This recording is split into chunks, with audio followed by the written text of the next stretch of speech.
The dazzling flash that had reclaimed the snowy white expanse, capturing everyone's gaze, lasted only for a fleeting moment. As the brief instant passed, the snowfield, leaving behind only dust and a snowstorm, returned once again to its ashen state. All fell silent. A silence so profound that even the smallest breath felt forbidden. Only the faint sound of crumbling gravel and dust filled the space, as the living gazed upon Alone with varied expressions. The soldier's eyes were filled with awe. The knight's eyes were filled with hope. However, Alone, the one receiving these gazes of awe and hope, merely maintained a blank expression. To be more precise, please, please, please. He was praying fervently. He sincerely wished that with this strike, the outer god would be annihilated. But, with a low murmur of regret from someone nearby, Alone realized that his prayer had not reached the heavens.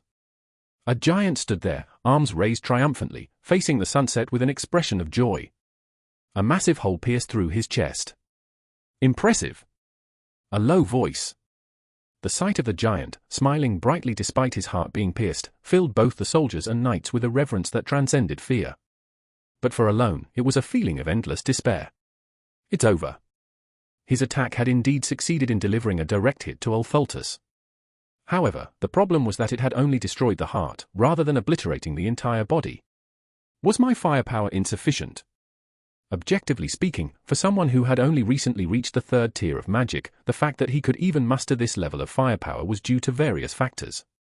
Among them, the constraints played a significant role.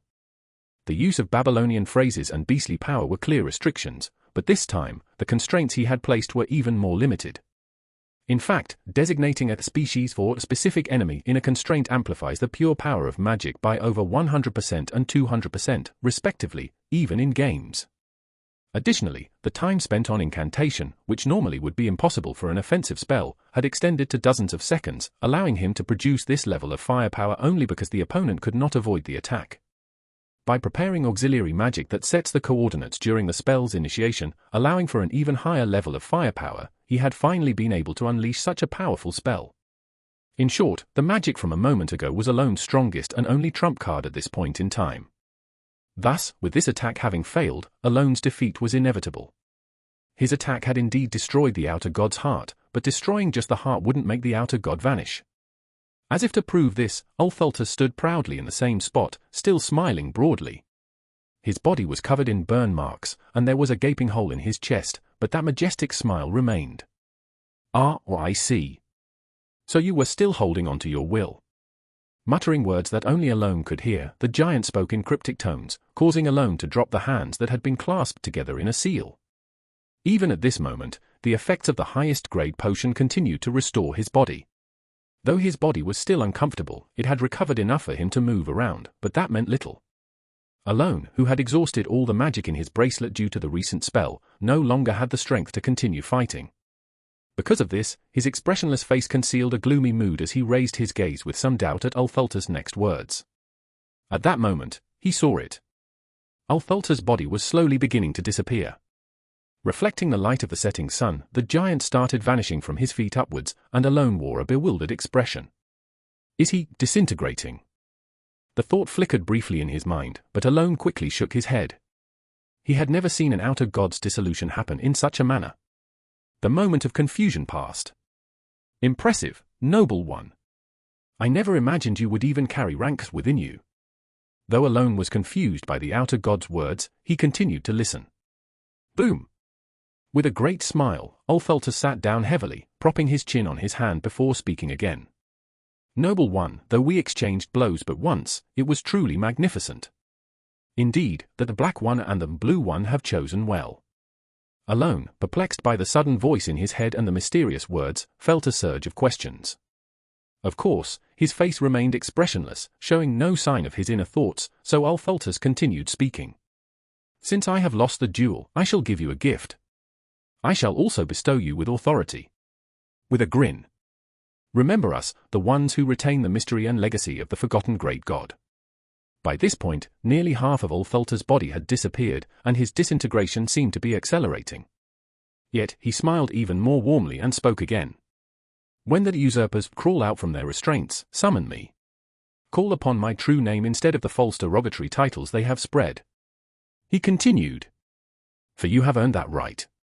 And then, call me. With those final words, the god of chaos and disorder, the accessory tied to the outer god's waist dropped to the ground, and he vanished completely, leaving behind only a lingering smile filled with expectation. Alone, having witnessed the outer god's complete disappearance, stared blankly at the accessory left behind. Bathed in the light of the setting sun, he expressionlessly gazed at the spot where the outer god had vanished. This sight caught the attention of the soldiers and knights. As the living observed, reverence spread among them. After the giant vanished, the once bitterly cold land, which had been filled with the voices of the dead, became silent, with only the sharp wind filling the void. The restless undead, unable to die, had finally found peace, and the living began to gather and sort the remains of the fallen. About a day later, having accomplished their mission of capturing the outer god, the expedition began to move once again, heading back to Caliban. About 2 days after that, as Alone was returning with the knights, just as he had when he came to the north, 3 significant changes had occurred. Salute! The first was that nearly every knight now saluted Alone when they looked at him. While the relationship between wizards and knights had never been particularly bad, there was still a degree of rivalry. Especially since wizards, who were more akin to scholars, differed from those who used magic purely for combat. Though their relationship had been somewhat distant, there had never been this level of mutual respect. However, despite all this, whenever Alone simply walked outside the carriage or tent, he would receive salutes from everyone around, regardless of which group the soldiers or knights belonged to. This was the first significant change that had occurred to Alone. The second. Vice Tower Master. Yes. I just have something I want to ask. Whatever it is, please ask. Peneus' misunderstanding had somehow become strangely more intense. Alone, seeing her trembling like a leaf the moment he spoke to her, wore a troubled expression and spoke. I think you're misunderstanding something. I'm not misunderstanding at all. You're a second-tier mage, aren't you? Penia exaggerated, her voice shaking as her eyes trembled slightly, looking pitiful. But apart from that, Alone started to feel slightly disheartened. I'm a 3rd tier. Oh, that's right. You're a 3rd-tier mage. I must have been mistaken. Penia nodded furiously at Alone's calm, though somewhat indignant, voice. But why does the Vice Tower Master of the Blue Tower speak so respectfully to someone who's just 3rd tier? Oh, is that so? Maybe I should start speaking informally. Penia, who now spoke like a broken doll, tried to use informal speech, causing Alone to sigh. Just do whatever is comfortable for you. Ah, understood. Thank you. Penia immediately returned to polite speech, bowing her head gratefully. As Alone received her thanks for allowing her to continue using honorifics, he felt like some kind of cruel mastermind and soon spoke. By any chance, do you know anything about the black one and the blue one? No? I don't know anything. Really? Yes, really, I know nothing at all. Penia shook her head vigorously, as if she genuinely knew nothing. If you know anything, just tell me. I really don't know. I've never seen anything black or blue. Her quick response left Alone speechless, wondering if she had even thought about it. Realizing he wouldn't get any useful information from her, he nodded. Well then, I'll be off. As she practically ran away, her mouth curved into a strange smile, as if escaping from the conversation brought her immense joy. Watching Penia run off, Alone felt oddly hurt. Along with Penia running into the distance, Alone noticed a mage watching her with reverent eyes. Alone recalled the key words uttered by the outer god. The black one, the blue one, the sign and mystery of the forgotten great god, the rank, the air of will, and authority. The only thing Alone could deduce from this was one thing. The air of the forgotten god sign and mystery is definitely something I heard when I placed the restriction through the ring, but other than that, I don't know anything. Alone absent-mindedly touched his head. In truth, there were many things he couldn't understand. While it was fortunate, he still didn't grasp why the outer god, who shouldn't have perished, had been destroyed by that attack. And that wasn't all. He couldn't comprehend what Ultheltus meant by the black one and the blue one, nor did he understand what rank referred to. If the only rank I know in this world is divine rank, but it can't be that, can it? Alone was also baffled by the true name Ultheltus had revealed, god of chaos and disorder. That name felt too foreign, more suited to an eastern deity than the northern barbarian god he knew, which left him confused. Perhaps I'll understand if I go there. Alone pulled out the accessory from his robe. It was the leather ornament, with 3 amethysts arranged in a row, that had belonged to the outer god, Ulthultus, no, the god of chaos and disorder. In the game, this was an item obtained after defeating him, and its effect was to double the user's damage output exactly. However, when equipped, the damage received was also doubled, which led players to call it the glass cannon belt. As Alone looked at the inside of the ornament, he soon saw a sentence inscribed there. To the heir of the will, head to the ancient city of Kahara. Seeing these letters, which shouldn't have existed on the belt originally, Alone easily deduced that this was the gift left behind by the outer god and began to think. Getting there won't be difficult. The ancient city of Kahara, as the name suggests, no longer exists in the current era. However, Alone had a rough idea of its location. That's because, in the game, it was one of the secret dungeons that players could enter once they arrived at the colony. So, as Alone was making his way back to the carriage while looking at the belt's inscription. Were you here? Ah, Deus. He noticed Deus, who had at some point started following him, his expression as blank as ever. Watching Deus, who appeared as unchanging as usual, Alone felt slightly uncomfortable. That's because Deus was the 3rd major change Alone experienced after returning to Caliban. Of course, from the outside, it didn't seem like Deus had changed all that much. He seemed to carry himself with a bit more tension, but even that was barely noticeable, with no significant outward difference. Still, the reason Alone felt slightly uneasy was, Count. What is it? Shall I kill the Vice Tower Master? Why? She spoke informally to you, Count. Deus had become more aggressive in expressing his respect after that day, which made Alone uncomfortable. There's no need for that. Understood. Though it wasn't obvious, Deus appeared somewhat disappointed by Alone's response, leaving Alone with a strange expression. Well then, Count. What now? Shall I make an example out of a couple of wizards? What's wrong with you? Alone felt a wave of dizziness. A little over 2 weeks had passed. Although progress was slower than expected due to the wounded soldiers, they finally arrived at Kurdum, the capital of Caliban, to be met with the citizens' enthusiastic cheers. Wherever he looked, Alone saw people with bright expressions, proudly cheering. Led by Deus, the knights and soldiers were welcomed into the royal palace, where they reported the subjugation of the outer god, marking the end of the expedition. Alone, without hesitation, prepared to leave once again. For him, there was no longer any reason to stay in Caliban after the outer god had been eradicated. I've received plenty of gifts, he thought with a satisfied expression as he glanced at the carriage. The carriage was loaded with numerous gifts, courtesy of the quick-witted king of Caliban, who sought to strengthen their friendship. Alone, gazing contentedly at the slightly excessive gifts, soon spoke to Deus. Well, see you next time. As he turned to leave, offering a typical Korean farewell akin to let's have a meal sometime, Deus, for the first time, suddenly asked a question. May I ask you something? Alone, who was about to turn away, paused. What is it? Having spent about a month with Deus, from the northern expedition to their return to the capital, Alone had never heard such a direct question from him before. Usually, Deus only expressed his deepening respect without much inquiry. Alone patiently waited for him to speak. After a moment of silence, Deus finally asked, Can I become stronger too? Alone was briefly taken aback by the unexpected question, especially since Deus was already quite strong. Alone pondered what could have prompted such a question, then reached a conclusion. Perhaps it's because the magic I used in battle against the outer god left a strong impression, increasing his respect for me. After concluding his thoughts, Alone spoke. Of course, you can become stronger. Really?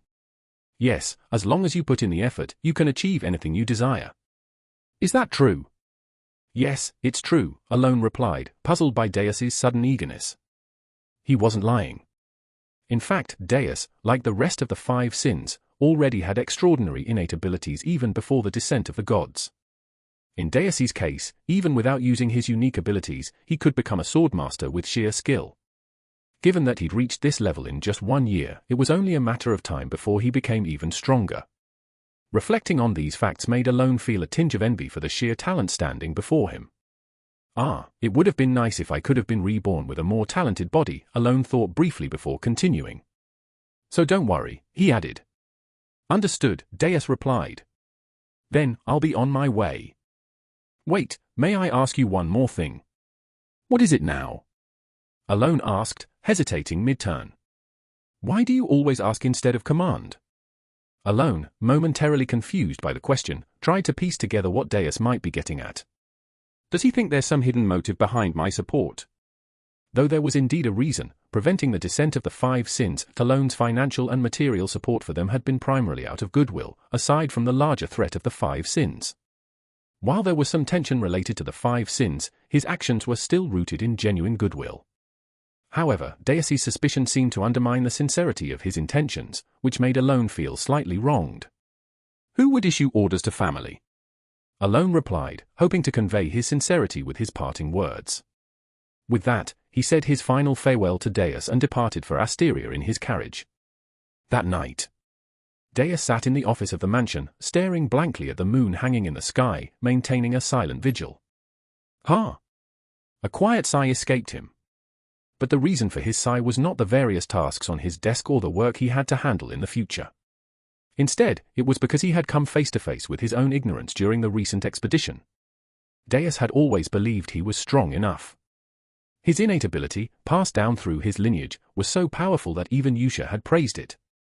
Moreover, his talent with the sword, a gift bestowed upon him by the Great Moon, surpassed even Caliban's greatest swordmaster, Reinhard. Deus was fully aware of this. In fact, he couldn't not know.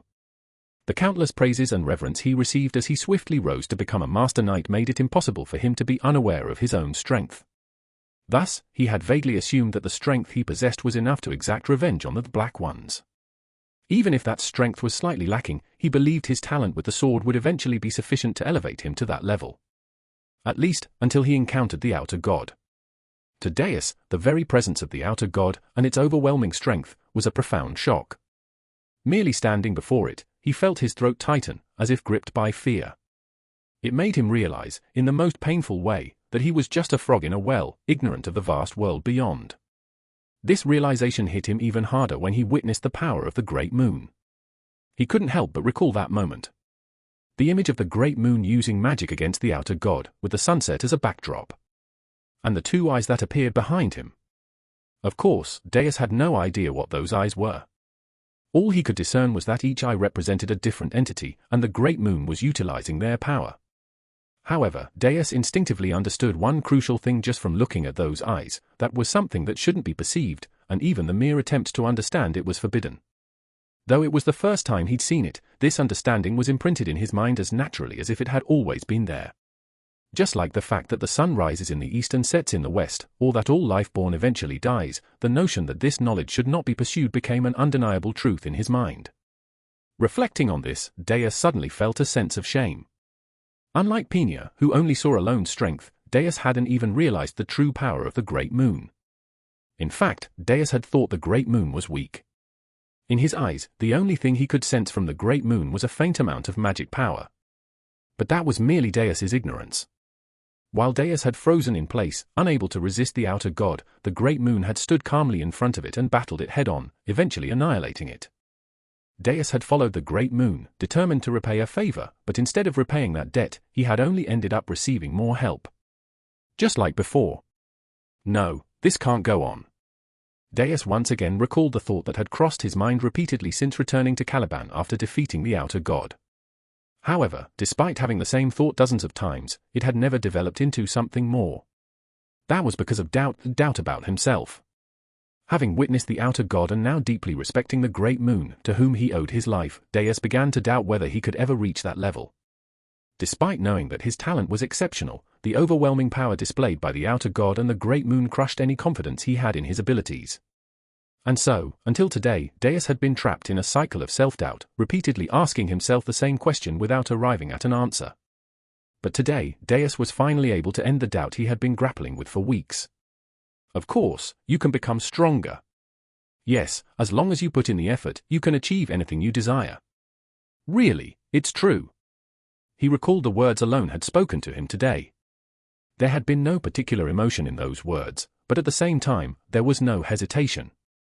Alone had immediately said that Deus had the talent to defeat the Black Ones, that he could reach that level if he worked hard enough. That statement, uttered without the slightest hesitation, was enough to give Deus an unwavering certainty. I must become stronger. Deus clenched his fist tightly. More. For the first time, his once stagnant thoughts began to advance. The vague desire for revenge against the Black Ones was now becoming more concrete, spurred by newfound certainty. Those concrete thoughts quickly multiplied, branching off into dozens of other ideas. Thus, for the first time, the frog in the well, having gained the conviction to venture into the outside world, began to prepare. Strong enough to become his sword. Motivated by a new purpose. Family. He clung to the warmth of that single word, the recognition that the great moon had last bestowed upon him, which alone, when thought of, filled his heart with warmth. With this as his talisman, Deus truly began his journey forward. The blue moonlight shone down on Deus as he sat in the dark office. A moment later, still silent, Deus recalled that moment and instinctively raised his left hand forward. Back then, it was like this, wasn't it?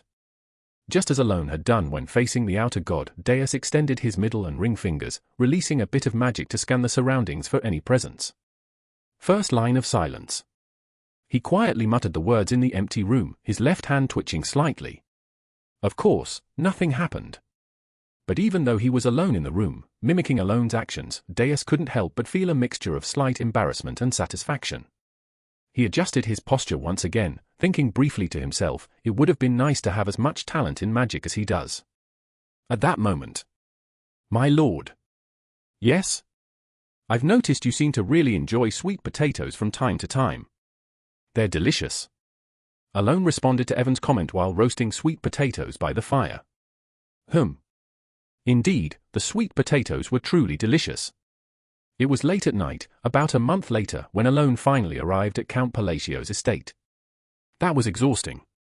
It had been about 3 months since his last return, and Alone couldn't help but mutter a brief reflection.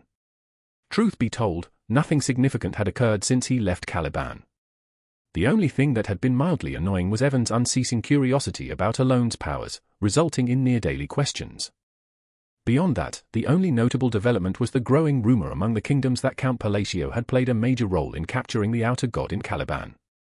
Having concluded his long journey, Alone was ready to rest. Although his return to the Count's estate from Caliban had occupied most of his focus, there were now several matters he needed to investigate. He had to visit Colony and figure out more about the Black Ones and the Blue Ones, and he needed to understand why the outer god had appeared and why Altultus possessed a true name. In other words, he had plenty of work ahead of him. But despite that, Alone chose to rest. After all, from the beginning, his goal had always been to enjoy a leisurely life as a noble. While his study of magic was enjoyable, its primary purpose was self-preservation rather than achieving something grand. In short, all of this effort was ultimately to ensure a peaceful life, and from Alone's perspective, it was only fitting to reward himself with some rest after the hardships he had endured. With that in mind, Alone planned to do nothing for about a week once he returned to the Count's estate. But first, he sat down in the office to quickly take care of the piled-up tasks in a single day. As he opened the letters from Yusha that he had yet to read, Alone suddenly froze. What? He muttered in a daze. And for good reason. Evan. Yes? How high of a rank is a cardinal in Rosario? A cardinal? Well, technically, they're just below the Pope or the Holy Saint. Why? Yusha has become a cardinal. What? Inside the letter was the shocking news that Yusha had become a cardinal of the Holy Kingdom of Rosario. On the early morning when Alone received the letter that Yusha had become a cardinal, the regular meeting of the Blue Moon began. The Blue Moon meetings usually occur every 6 months. Given the distance between them, they mostly communicate through a crystal orb rather than meeting in person. However, even though the meetings were held every 6 months, they didn't last long. The meetings, conducted through the crystal orb made by Rhine, rarely lasted more than 10 minutes. Most of the time was taken up by Yusha, who led the discussions, or Sealrang, who interjected with her innocent remarks. In short, apart from these two, the other members would only say yes or no or give brief opinions when necessary, otherwise, they wouldn't speak at all. Of course, Raiden or Rhine would occasionally exchange trivial everyday stories, but Deus mostly remained silent during the meetings. This was not only because Deus had nothing to say, but also because he was naturally a quiet person. Thus, no one expected it. When Sealrang innocently remarked, "Oh, I heard a rumor that the Great Moon has left." How was it to see him in person? None of them anticipated that this would extend their usual 10-minute meeting to over 30 minutes. Up to that point, the 5 great sins attending the meeting were quite intrigued. Not because Deus was delivering a praise-filled speech about the great moon, but because they were surprised that Deus could even speak that much. However, the great moon stood before the otherworldly entity, Ulthultus. When everyone was consumed by despair and fear, and even the Vice-Tower Master of the Blue Tower was blinded by terror, the great moon nonchalantly stepped forward and challenged the entity to a duel. Thinking back, it seemed like the great moon had been preparing magic since then. But that's not the important part. The moment when the entity faced the great moon. As Deus's speech surpassed the 30-minute mark, and almost an hour had passed, the others started feeling a growing sense of bewilderment. No one had imagined that this story could go on for so long. Now that I think about it, when the great moon departed. Wait, you're getting off track. Ryan tried to interrupt Deus, but... Just listen to this part. I'm telling a story about the great moon, aren't I? So, where was I? Yes, with Ulthultus. Deus, completely absorbed in the story of the great moon, rewound the narrative to an earlier point, continuing his long speech.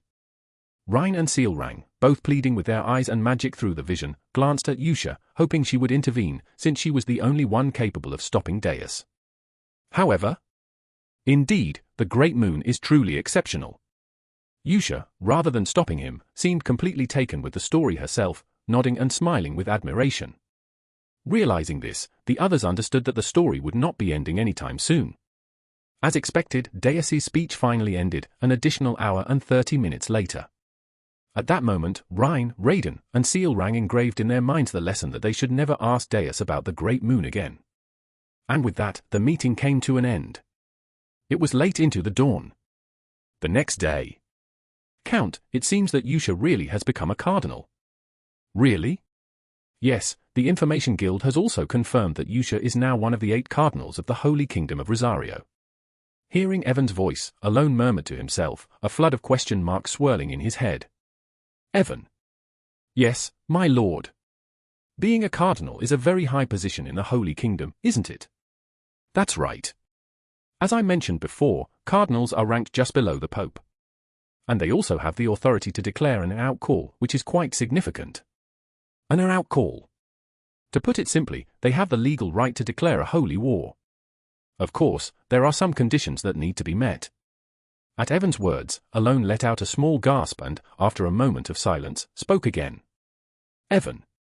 Yes, my lord. Is it possible to become a cardinal that easily? Are you seriously asking that? Looking at Alone with an expression that clearly questioned what kind of absurd question this was, Evan replied. I was just wondering, that's all. Of course, it's not something that comes easily. Aside from saints chosen directly by God, there are only 8 cardinals in the entire Holy Kingdom. Do you really think it would be easy? Alone nodded but tilted his head slightly in confusion. How on earth did she manage it? It was Alone who had sent Yusha to the Holy Kingdom, knowing she had the talent of a devout believer. However, he never imagined that Yusha would become a cardinal of the Holy Kingdom in less than 2 years. He knew very well that the position of cardinal wasn't something one could achieve through piety alone. Thus, although Alone was perplexed by Yusha's current situation, he quickly dismissed the thought. After all, when he thought about it rationally, Yusha's success in the Holy Kingdom wasn't a loss for him at all. In fact, it might even turn out to be quite a good thing. Could I finally have some real backing? There were already rumors spreading within Caliban that Count Palacio was a benefactor to Deus, one of the master knights of Caliban, but this situation was different. With Deus, he had barely exchanged a word once a day, and even sending a single letter was a rare event. On the other hand, Yusha was someone with whom he regularly exchanged letters every month and could easily ask for favors if necessary. The difference was substantial. Thus, while Alone outwardly remained expressionless, he inwardly felt quite satisfied, nodding to himself several times. Maybe, some benefits will fall into my lap. He held onto a small sense of anticipation. About a week passed after that.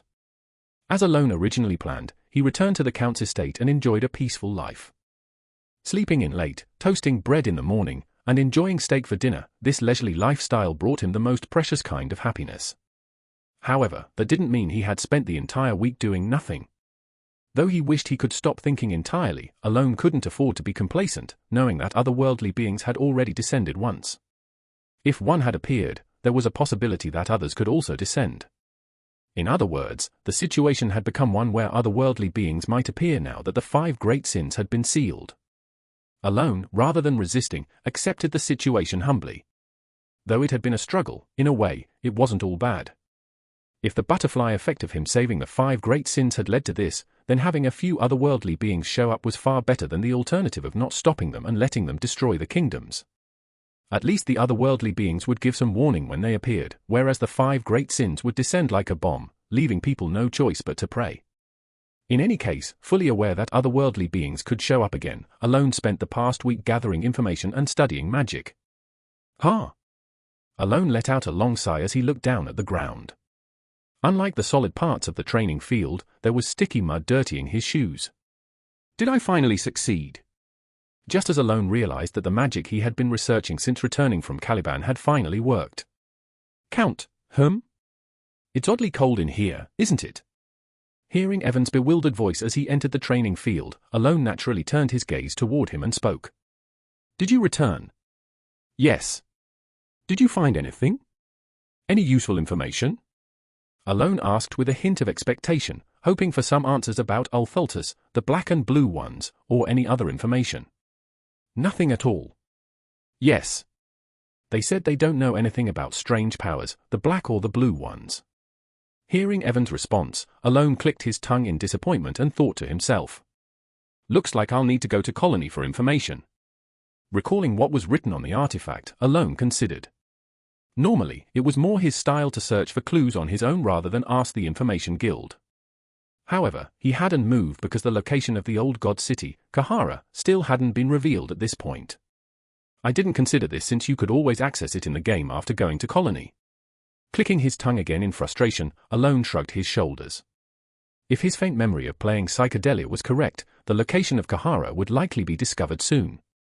If the lore is right, it should be this year, since it was discovered 3 years before the protagonist left the village. Recalling that this year was 3 years before the start of the original story, Alone concluded that he had no choice but to wait until then and nodded.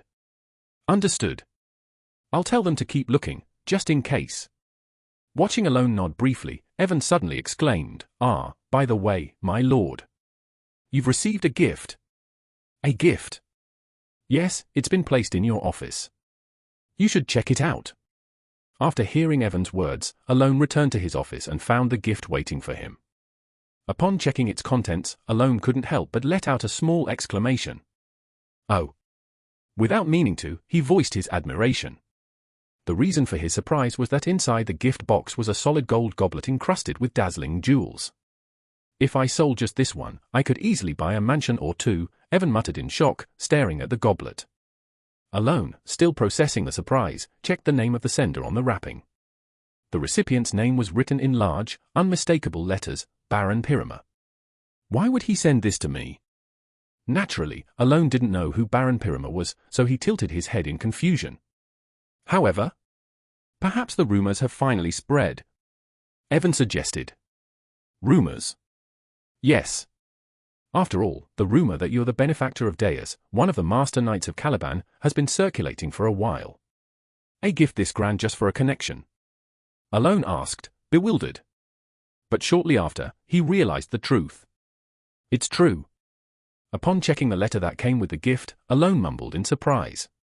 The letter contained a brief introduction from Baron Pirama and flattering words praising Alone as Deus's benefactor. The Master Knights are quite famous, but to this extent. Alone still wore a perplexed expression. Sure, in the game, the Master Knights were always celebrated no matter where they appeared, but... Recalling a scene from the game where he had briefly traveled with Reinhard, one of the Master Knights of Caliban, during a quest, Alone thought to himself. Well, I suppose there could be a few people like this.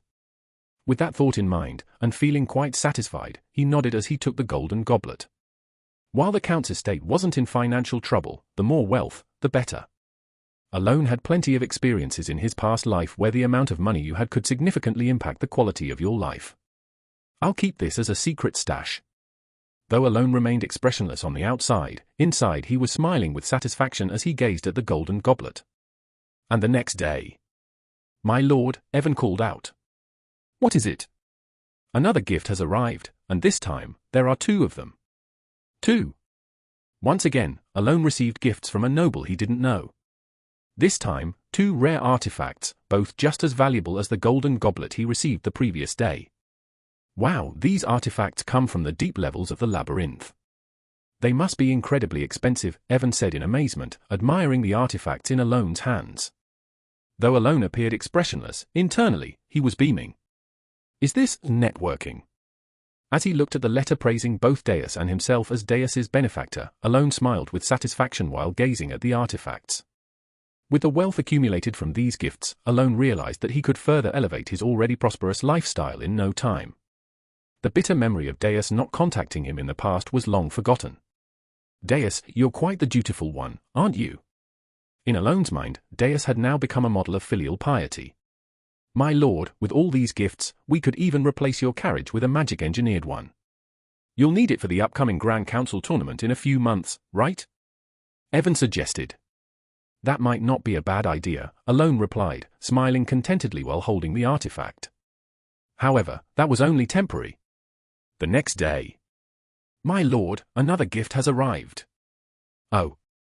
The day after that. A gift, my lord. Oh. 3 days later. My lord, a gift has arrived. Another week later? My lord, yet another gift. And then, exactly 1 month later. My lord, another gift has arrived. Alone began to feel that something strange was going on. In the northern lands, where the harsh cold and grey earth stretch endlessly, lies the place where a battle was recently fought between an outer god and the Count of Asteria. Now, it has become a field of countless graves, the final resting place of those the expedition couldn't retrieve. Clunk! Clad in a black sacred robe, with ominous black accessories jangling at his waist and hands. Though his face was hidden beneath a hood, he seemed to scan his surroundings. He twisted his mouth, as if he didn't understand the situation. However, soon after, as he continued to glance around, a faint, amused smile crept onto his face. Interesting. His voice, strangely cheerful, was ill-suited for the grey landscape. It echoed, layered with multiple tones, making it unclear whether the speaker was a man or a woman. As he slowly surveyed the area, his gaze finally landed on the ground. It was the very place where the outer god had vanished, and where, through a rightful duel, Alone had landed his blow. Silently staring at the spot, he muttered, "Let's see how far this will go. Shall we watch?" With those cryptic words, he turned without hesitation, as if there was no more business to be done here. And so, the grey land, home only to graves, was left utterly desolate once more. 5 months had passed since gifts had been arriving endlessly at the Palacio County, and now the time had shifted from spring to the clear, warm days of summer. Though the breeze was warm, it was still more aptly described as pleasant than hot. At this time, when the flood of gifts accompanying Alone's magical studies was beginning to slow down, 2 major tasks arose for him. The first was the reappearance of the forgotten city of Kahara. After continuously seeking information from the guild, Alone had quickly obtained word that the lost city had been discovered in the desert. Though the guild's report only mentioned that explorers had found a hidden city, Alone, based on his prior knowledge, easily identified it as the forgotten city of Kahara. In other words, all that remained was to depart from the colony, and he could finally acquire the information he had sought. However, instead of heading to the desert city, Alone was currently traveling in the opposite direction, towards the capital of Asteria, Tyria. The reason for this was his second task, the Grand Assembly, held every 3 years, which nobles were obligated to attend. "Are we there yet?" "We should be arriving soon," replied Evan, who was riding in the carriage with Alone, looking up at the sunny sky. "I hope we're not close. But if we push the pace any further, it'll be difficult." Alone nodded at Evan's words. The carriage, now speeding along an unpaved road, was moving unusually fast for such a vehicle. "I don't want the attention from arriving late." Calculating time poorly, Alone found himself in danger of arriving late to the Grand Assembly. Behind his expressionless face, he sighed deeply. He was tempted to abandon everything and turn the carriage back toward the colony, but unfortunately, that wasn't an option. Like the social gatherings he'd attended previously, the Grand Assembly was a mandatory event for all Astrian nobles, held once every 3 years. Why do such rules even exist? While Alone had looked through documents for a way to avoid attending, he knew the reason such regulations were in place. Is this a communist country? Oh, it's a monarchy, so maybe it is? Yet, knowing the reason for the rule didn't change his mind. He had no interest in joining Asteria's political factions, not before and certainly not now. Joining a political faction was essentially making enemies within the kingdom, something Alone had no desire for. Of course, making enemies could bring benefits, but none of those were things Alone wanted. Money, for instance, had become abundant due to his ever-grateful servant, Deus. There was a time when receiving too many gifts felt burdensome, but now, things are quite comfortable. In any case, Alone saw no benefit to joining a faction given his current dreams, so he had stayed away from them from the start. Evan. There, you can see the capital now. As if waiting for Alone's words, Evan quickly responded. Alone shifted his gaze outside the carriage and saw the capital of Asteria, Tyria, coming into view. Oh. Tyria's level of development was impressive, better than any other kingdom Alone had seen so far. Though he had only visited about 5 estates and one other capital, Caliban, the difference in development, aside from the size of the land, was not significant. As he gazed absent-mindedly at the view of the capital. There it is. Seeing the building for the Grand Assembly in the distance, Alone couldn't help but feel the same nervous anticipation as a university student running 10 minutes late for a lecture. His face tensed with anxiety at the thought. However, as soon as he entered the assembly hall, Alone tilted his head in confusion. Despite the fact that the meeting should have already started, a large number of nobles were still outside, casually socializing instead of entering the hall. What's going on? Alone briefly wondered but quickly dismissed the thought. Instead, he felt relieved that he wouldn't have to endure the cold stares of arriving late. He hurriedly stepped down from the carriage, eager to get inside. Soon after? Phew. Evan, who had driven the carriage to the assembly in such a tight time frame, sighed with relief as he watched Alone. Alone, walking toward the Grand Assembly at a slightly hurried pace, seemed to be in a rush. However, to others, it might have simply appeared that his strides were naturally long. But Evan, who had been by Alone's side for over 7 years and approaching 8, could tell that Alone was in more of a hurry than he let on. Well, that's about the only thing I can figure out about him. Despite having spent many years with Alone, there were still many things Evan didn't know about him, which left him feeling a bit frustrated. Who? Evan soon wore a puzzled expression. The nobles, who had been chatting amongst themselves just moments before, began following Alone into the assembly hall as he walked briskly ahead of them. Of course, this wasn't entirely unusual. It was possible that they had simply lost track of time while talking and only now realized they were running late. However, that wasn't the reason for Evan's confusion. Wait, are they all following the Count? The nobles scattered near the Grand Assembly building weren't standing together, they had been spread out all over the place, from the stairs to the entrance. In other words, the nobles who realized they were late only needed to head for the entrance. But? No way, is this really happening? Alone, too absorbed in his own thoughts about not wanting to be late and feeling relieved he didn't have to deal with the anxiety of a tardy university student, didn't seem to notice. But all the nobles were now walking in behind him. Clunk! When Alone finally reached the top of the stairs and entered the assembly, it looked as though he was leading all the nobles inside. Evan, watching from behind, could only stare in bewilderment. Meanwhile, as Alone entered the assembly hall, feeling relieved, he finally took in the view of the interior for the first time. It resembled the round shape of a parliamentary building he had seen on TV in his previous world. The only noticeable difference was that the seats were divided into 3 distinct sections, likely to separate the factions from one another. The left must be the royalists, and the right the nobles faction. Alone glanced at the nobles seated on the left and right sides, before noticing the numerous empty seats in the middle. It seems like this is where the unaffiliated nobles sit, but are there really this many unaffiliated nobles? Alone's face showed confusion, but only for a moment. Realizing that eyes were gradually turning towards him, he instinctively moved to sit in the furthest seat at the back. However, as he turned his head in response to the gazes he felt from behind, he was startled. For there, staring directly at him, were the nobles. They were all looking at him with expressions that seemed to ask, "What are you doing right now?" Wait, weren't all of you just outside? With a bewildered expression, Alone started to move forward, intending to sit in a seat somewhere in the middle. Ah.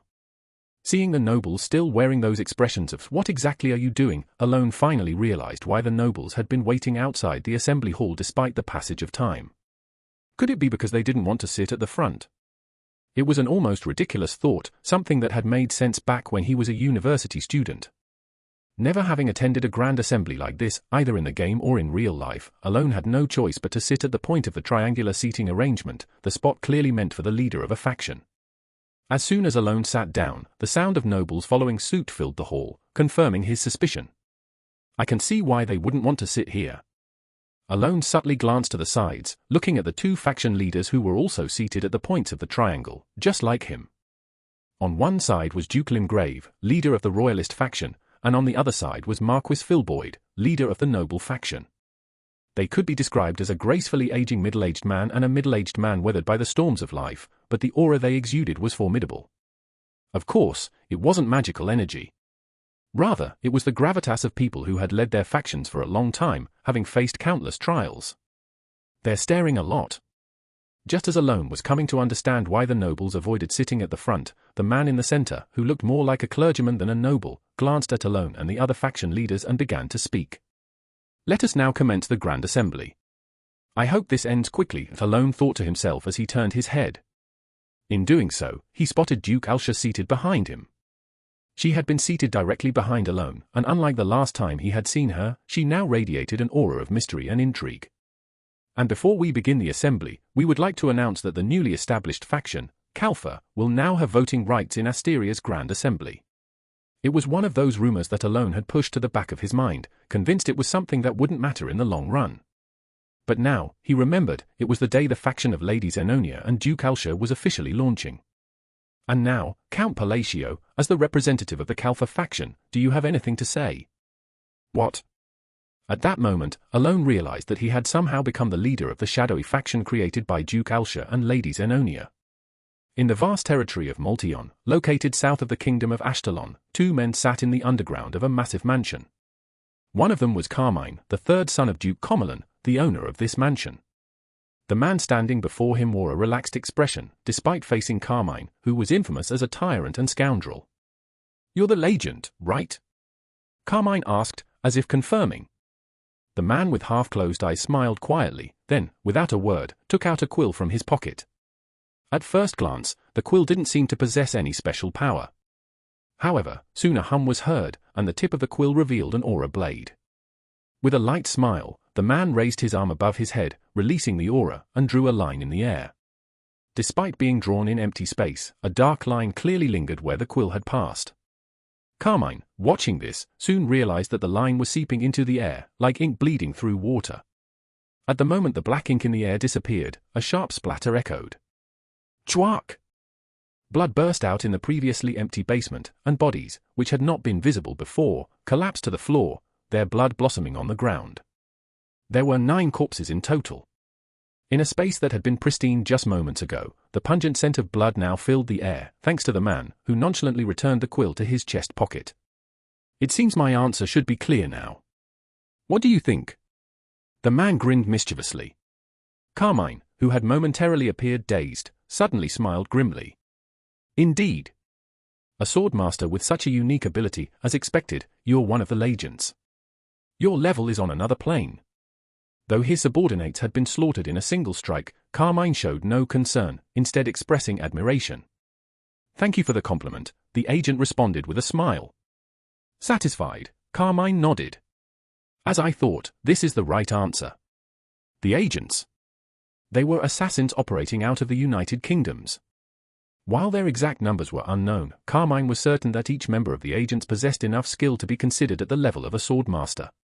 Their service fees were exorbitant, and they were selective in accepting contracts, but once a job was taken, it had never failed. Now, let's get straight to the point, said the agent. Without hesitation, Carmine responded, I want you to kill a noble.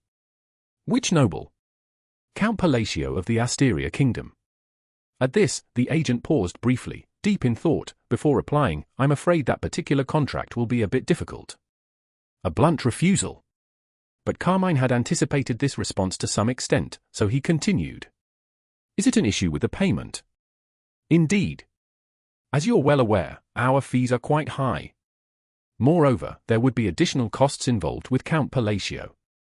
So, you're saying that if I pay the fee, you'll be able to kill Count Palatio. We've never failed any contract we accepted, whether it was to take the head of a noble, Pizik, or even the head of royalty, for that matter. The agent's overwhelming confidence was apparent in his words. Carmine then responded, "I will pay. I'm afraid the fee we charge will be quite burdensome for you. True, if it's only money, that might be tough. But..." Carmine, with a confident smile, pulled something from his chest and presented it. "How about this?" What Carmine held was a black cube. A cube so dark it seemed capable of absorbing even light itself, resembling the abyss. Interest flickered in the agent's eyes as he observed it. It's not abyssal jade, but an abyssal core." "Yes," Carmine confirmed with a nod. The agent silently stared at the item for a moment. Greed briefly flashed in his eyes, but after a moment of contemplation, he shook his head as if the answer was clear. It's certainly tempting, but even an abyssal core alone." The agent spoke as if genuinely disappointed. "However, what if it were 3 abyssal cores?" At Carmine's following words, the agent fell silent. "And then?" "Are you sure?" "Of course." "Heh." With a faint chuckle, the agent said, "I'll complete the job as quickly as possible and return." With that, he vanished from the spot as if he had simply disappeared, leaving only the sharp scent of blood lingering in the air. Left alone, Carmine finally smiled broadly. At last! 5 months ago, after failing to exact revenge through Violin, Carmine had tirelessly sought ways to exact his revenge, though he had repeatedly failed. Rumors had spread that Deus Macallion, one of the master knights of Caliban, was deeply connected with Count Palacio. And the more the revenge was delayed, the more Carmine's hatred for Alone grew, almost like an obsession. It was no longer a rational emotion but an irrational and intense loathing. Because of that excessive hatred, he had consumed far more abyssal cores than necessary, leaving himself in a precarious position with his father. Yet, despite that, Carmine was still smiling wickedly. "Did you really think you could ignore me and live comfortably? That will never happen, not ever." His twisted inferiority complex and misery had turned into hatred, now directed toward Alone. For some reason, a sentence that felt like it belonged in the title of a web novel from another world passed through his mind. "I accidentally became the leader of a group formed by a shadowy alliance. Do you have anything to say?" Unaware of Alone's complicated feelings, the moderator asked another question. Alone, however, wanted to ask back. "What? Me? The leader of a group created by a shadowy alliance? It seems you have nothing to add, so we will move on." Before Alone could voice his confusion, the moderator smoothly continued, leaving the words stuck in his throat. Alone, desperately trying to understand the situation, shifted his gaze and looked toward Duke Alsha. Nod. Unlike the young days he remembered, Duke Alsha now exuded the aura of a shadowy figure, nodding confidently. Likewise, Lady Zenonia, now officially Countess Zenonia, who had held her succession ceremony after her father's death a few months ago, was also smiling beside him. Is this some kind of prank? The thought crossed Alone's mind, but he knew very well that this wasn't just a prank. As he continued to piece together the confusion, he finally understood the situation. He realized why the nobles had looked puzzled when he had sat down earlier. And why the 2 men sitting across from him, who had clearly been through many battles, were watching him with intense wariness. With this new understanding, Alone realized once again that he had truly become the leader of a shadow faction. Feeling a sudden dizziness, Alone instinctively held his head and tightly closed his eyes. About 2 hours later, the Grand Council meeting ended. Although a lot of discussions had taken place, Alone couldn't recall a single thing from the meeting. For Alone, the reason he had somehow become the leader of the Kalfa faction was far more important than the nobles' contradictory arguments. For 2 hours, he struggled with this unsolvable riddle, and just as the meeting was coming to a close, a hypothesis dawned on him. Could it be that I'm just a puppet figurehead? It was the worst conclusion for him, but also highly plausible. However, after the Grand Council meeting ended, Alone found himself, as if entranced, being led to the banquet celebrating the birth of the Kalfa faction. And as the banquet began, and he had a 3-way conversation with Countess Zenonia and Duke Alsha, Alone quickly realized that his hypothesis was wrong. However, how about this? I think it's perfect now. From Alone's perspective, the situation was becoming more perplexing with every passing moment. At the words of Lady Zenonia, now Countess Zenonia, Alone couldn't easily bring himself to respond. To be precise, he couldn't respond. He had no idea what Countess Zenonia meant or what she was trying to say. It seems like it's been crafted just the way Count Palacio wanted. Alone felt as though he could throw dozens of question marks into the air after hearing Duke Elsha's remark, as if to ask, "Me? What are you talking about?" Of course, he still managed to maintain a stoic expression on the outside. Alone glanced between Duke Elsha and Countess Zenonia. Their eyes were filled with a small sense of expectation, as if they were waiting for him to speak. Seeing their expressions, Alone began seriously wondering if he might have a split personality. He wasn't particularly close with either Duke Elsha or Countess Zenonia. In fact, he had only met Duke Elsha a few years ago, and all they exchanged were a few words.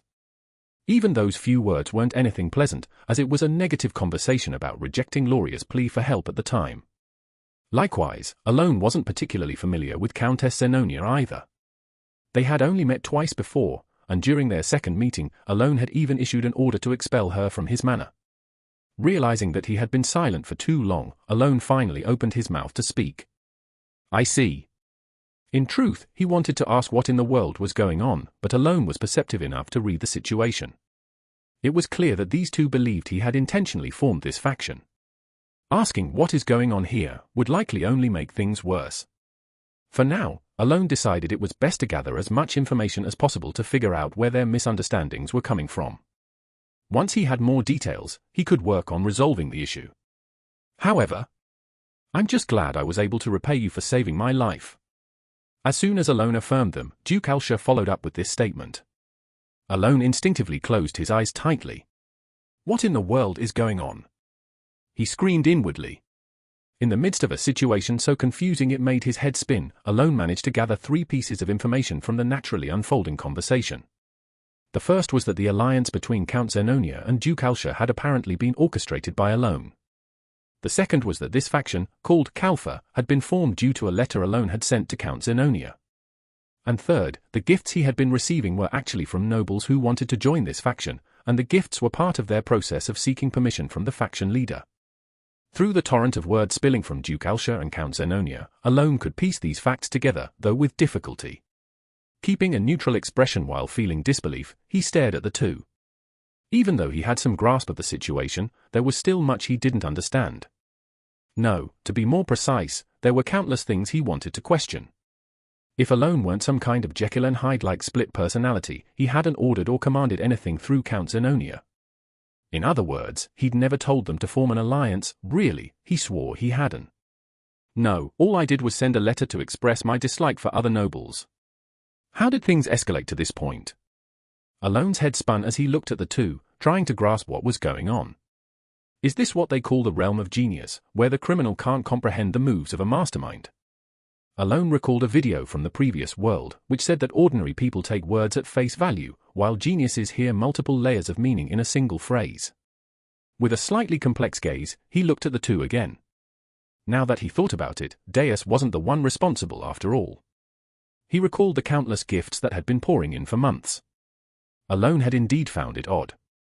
No matter how influential Deus might be, he didn't think his fame was so great that other nobles would send expensive gifts to forge connections. It was only now that he realized that the letters he received were filled with praises, not for Deus, but for Alone himself. This isn't easy. Alone kept silent, realizing that through a series of coincidences, he had unknowingly helped form the faction himself. By the time he pieced together the facts, his instincts told him there was no jumping off the Kalfa train anymore. He'd already accepted too much. Of course, if he truly wanted to leave, there were ways out, but they were hardly ideal choices.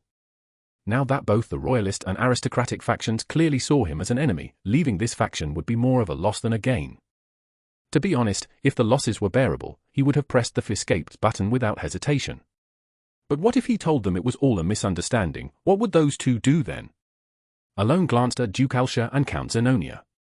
Their conversation had just ended, and they were both looking at him now. To anyone else, they would appear to be beautiful, elegant nobles. But Alone knew better. He knew how frightening Count Zenonia truly was.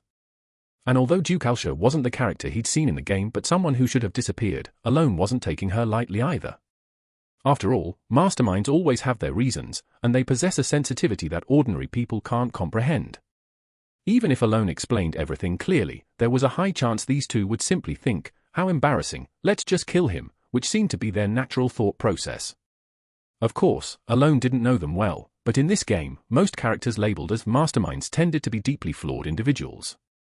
Thus, whether he liked it or not, he had to remain as the leader of Kalfa.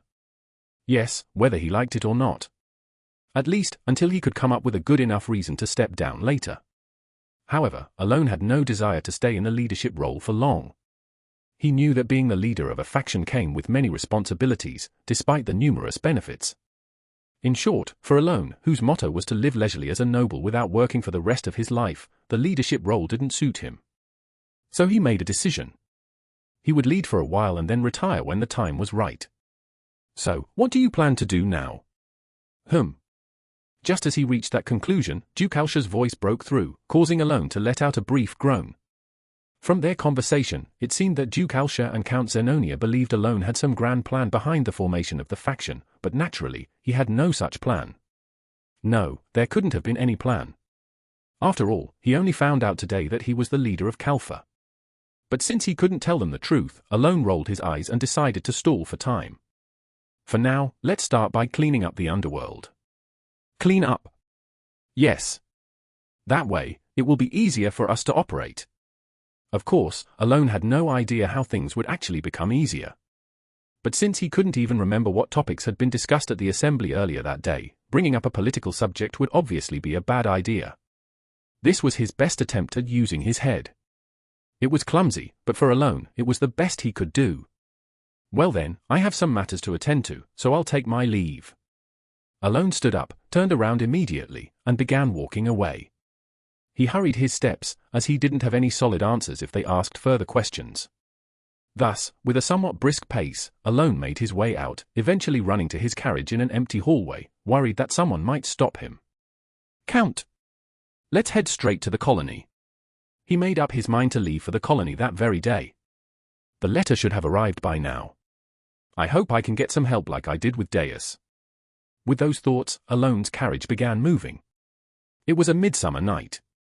Meanwhile, clean up the underworld, huh? Count Zenonia murmured, recalling how Count Palacio had disappeared like the wind, as if he had nothing more to say. Duke Alsha, after a brief moment of thought, opened her mouth. When he says clean up the underworld, there's only one thing that could mean, right? Indeed. We've already had our territory firmly under control for a long time. So if he's telling us to clean up, there's no other option but the remaining territories. Indeed. At that point, Count Zenonia and Duke Alsha fell silent, but soon, both of them smiled, as if by mutual agreement. What they were about to suggest was a dream that would have been impossible when they acted individually. But now, with their alliance and the formation of the faction, it was possible. Unifying the underworld. That sounds fun. Count Zenonia and Duke Alsha smiled deeply. I'm curious to see what he's planning. He's becoming more and more intriguing. Indeed. I'm eager to see what he has in store for us. Clink. With those words, the wine glasses they held clinked elegantly against each other. I'm looking forward to it. Truly. Their admiration for Alone spread along with the fragrance of the wine. A week later, as Alone was heading south to the desert city after leaving Tyria, Tilda. A man, the agent, was gazing at a distant carriage. It was the carriage carrying Count Palacio, the man who was his target. Watching the carriage steadily moving south, the agent pulled out a quill from his pocket and thought to himself. I'm intrigued by the Abyssal Core, but there are still some things that bother me. Of course, the agent could easily approach Count Palacio at any moment, and with just a stroke of his quill in the air, he could end his life. However, the reason he was still hesitating was none other than the rules shared among those who bore the name agent. I was told not to make troublesome enemies if possible. In truth, Count Palacio did not fall under the category of a troublesome enemy. Rather, the ones considered troublesome were those in Caliban, specifically Deus, who seemed to have a great debt of gratitude toward Alone. He will definitely take action. Of course, the agents were not afraid of Deus moving against them. Each of them was as skilled as a swordmaster, and they were confident that they could kill even the sword of Caliban if they desired. However, regardless of skill, it was always best to avoid creating unnecessary bad blood with those who wielded significant power in the public eye, as it could lead to unwanted complications. Even if a considerable sum of money was involved as payment, the same rule applied. Still, the reason the agent accepted Carmine's request was because the reward he offered was too tempting to pass up. 3 Abyssal Cores. The Abyssal Core. It was a special item secretly distributed in the underworld by Duke Commerlin. When absorbed through a specific process, it granted the user extraordinary powers. It was something money couldn't buy. This was because, unlike the Abyssal Gems, which enhance physical abilities, Duke Commerlin rarely circulated Abyssal Cores. Thus, Abyssal Cores were sold for exorbitant prices on the black market. However, the agent didn't take the job just to sell them. How powerful would I become if I used it? The agent's lips twisted into a characteristic sinister smile, thrilled at the mere thought. Quickly shaking off those idle thoughts, the agent focused on the fast-approaching carriage. He picked up his quill. And then, "Sorry, but it's just business." With a quiet mutter, the agent's hand began to draw a horizontal stroke with the quill. The agent suddenly noticed something. His right hand, which had just been holding the quill and emitting black ink into the air, was gone. For a moment, the agent wore an expression of confusion, unable to comprehend the situation. But soon, as unbearable pain surged through him, he tried to scream. "Goo!" Before he could, an even sharper pain hit him, and his body, which had been floating in the air just moments before, was hurled into the forest. The next thing he saw as he slammed into a tree, clutching his severed right arm, was a boy with black hair and blue eyes. He looked young, not even an adult yet, with a youthful appearance. The agent quickly deduced that the person who had cut off his hand was none other than the boy standing before him, and he tried to speak. But he realized that his mouth wouldn't open, as if it had been forcibly sealed by something. How unfortunate! The boy, still wearing a bright smile, spoke in a voice that didn't match the situation, cheerful and lively. And then, as the agent stared at the boy's face, crack!